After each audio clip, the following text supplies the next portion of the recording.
अब तक ट्रांसलेशन पर मैं 2 वीडियो बना चुका हूँ।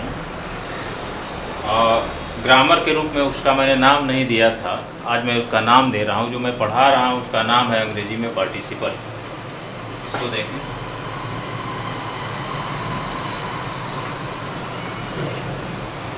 पार्टिसिपल ग्रामर का बहुत ही कठिन, बहुत ही नहीं सबसे कठिन चैप्टर है ये। और इसके जो वाक्य हैं वह बहुत ही जीवनोपयोगी होते हैं।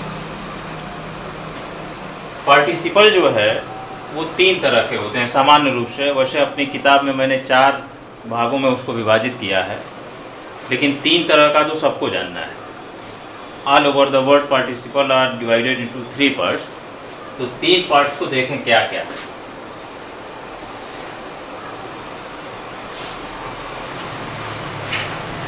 पहला है प्रेजेंट पार्टिसिपल।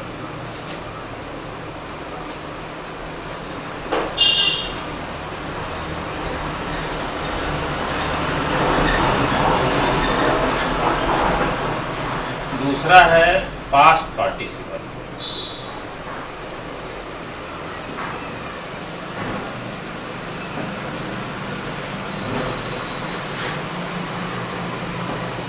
और तीसरा जो होता है वो होता है परफेक्ट पार्टिसिपल।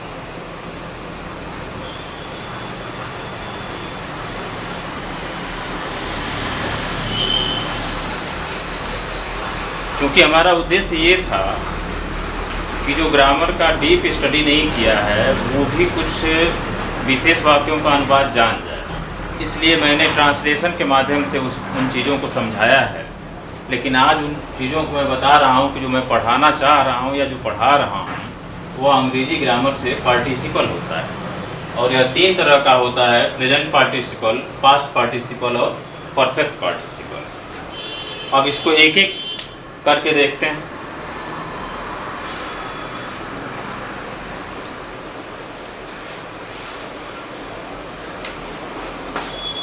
जो पहला पार्टिसिपल है वो है प्रेजेंट पार्टिसिपल।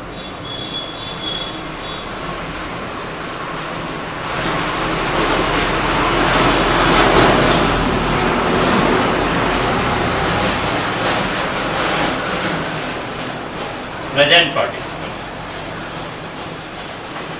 क्योंकि यह वीडियो मैं उन लोगों के लिए बना रहा हूँ जो हिंदी जानते हैं, इसलिए इसको मैं डिफाइन हिंदी में करना चाह रहा हूँ।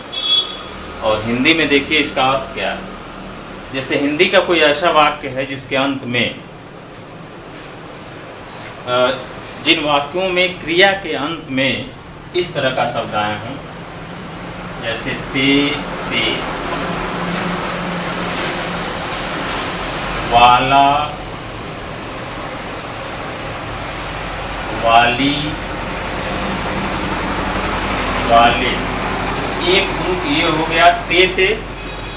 दूसरा ग्रुप हो गया आपका वाला, वाली, वाले। और तीसरा ग्रुप जो इसमें होता है ते हुए।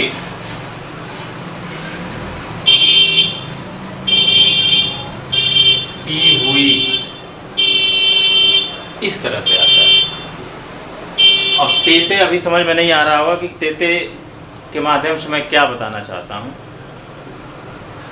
इसके पहले जो मैंने वीडियो बनाया है, 2 वीडियो, वो हमारा वाला, वाली, वाले पर। प्रेजेंट पार्टिसिपल को समझने के लिए आपको मेरा जो 2 वीडियो है वाला, वाली, वाले, इसको देखना चाहिए।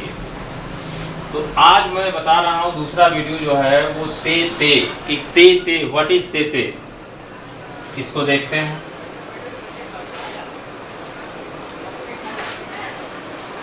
जैसे एक सेंटेंस लेते हैं,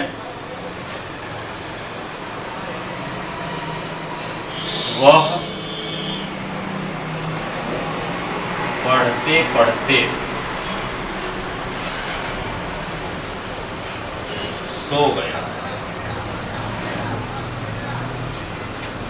अब यहाँ ध्यान दीजिए, इसमें ते है और इसमें ते है, यानी कि वह पढ़ते पढ़ते सो गया।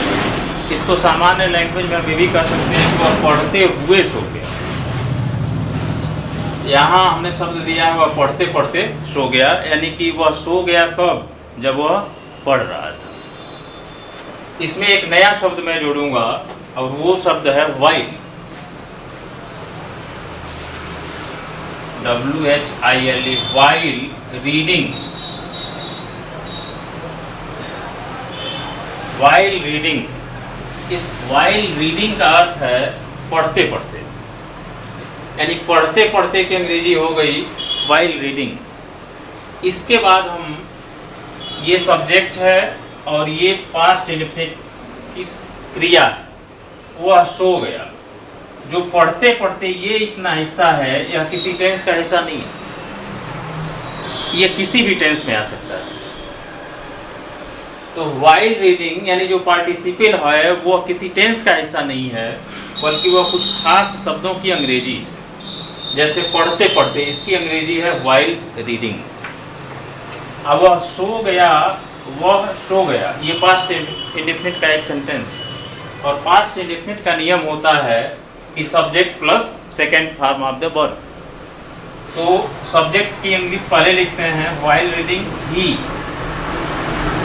सो गया, सोना की अंग्रेजी होती है स्लीप, और स्लीप का सेकेंड फॉर्म होता है स्लेप्ट। तो while reading he sleep, slept. वह पढ़ते पढ़ते सो गया, इसकी अंग्रेजी हो गई while reading he slept. Or माने अथवा, he slept,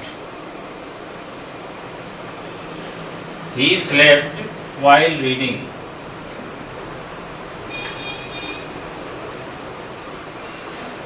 he slept while reading, यानी वह पढ़ते पढ़ते सो गया का दो ट्रांसलेशन है, वाइल रीडिंग ही स्लेप्ट, या इसको आप लिख सकते हैं ही स्लेप्ट वाइल रीडिंग। अब इन वाक्यों को थोड़ा सा मैं मॉडिफाई करूंगा। जैसे वह पढ़ते पढ़ते सो गया, इसमें अगर कुछ शब्द जोड़ दिए जाएं, जैसे रात में वह पढ़ते पढ़ते सो गया, इस ट्रांसलेशन को देखें।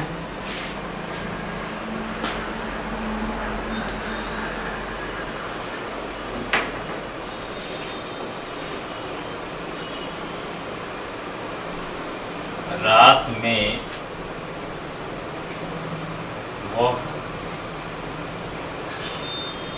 पढ़ते पढ़ते सो गया।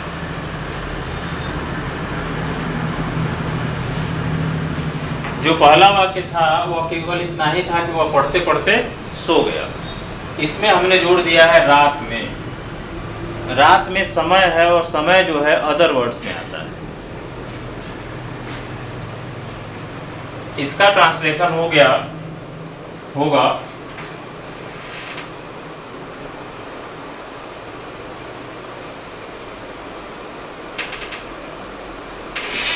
he slept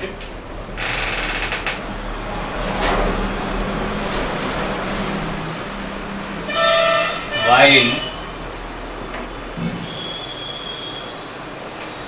he slept while reading at night. He slept while reading at night. इसको दूसरे तरह से भी हम बना सकते हैं, लेकिन जब दूसरा तरह बनाएंगे, जब इसका रूप चेंज करेंगे, तो ये while शब्द हट जाएगा। यही चीज इसमें समझना है। अगर पहले मेन सेंटेंस को ट्रांसलेट करते हैं तो पहले ही slept होगा और while का प्रयोग होगा, he slept while reading at night। अगर इसके क्रम को हम परिवर्तित करते हैं, चेंज करते हैं, तो ये while शब्द गायब हो जाएगा। इसको हम डायरेक्ट लिख सकते हैं कि reading at night, reading at night he slept.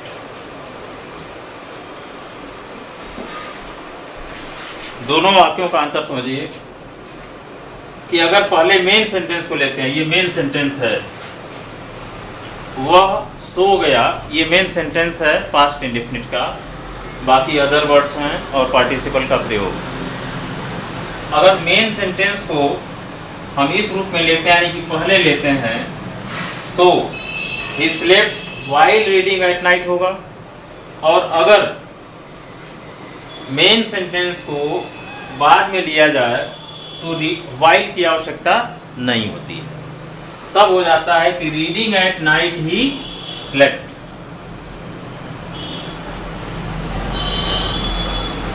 अगर समझने में कोई समस्या आ रही हो, आपको कुछ और पढ़ना हो तो हमारे कमेंट बॉक्स में कमेंट करें।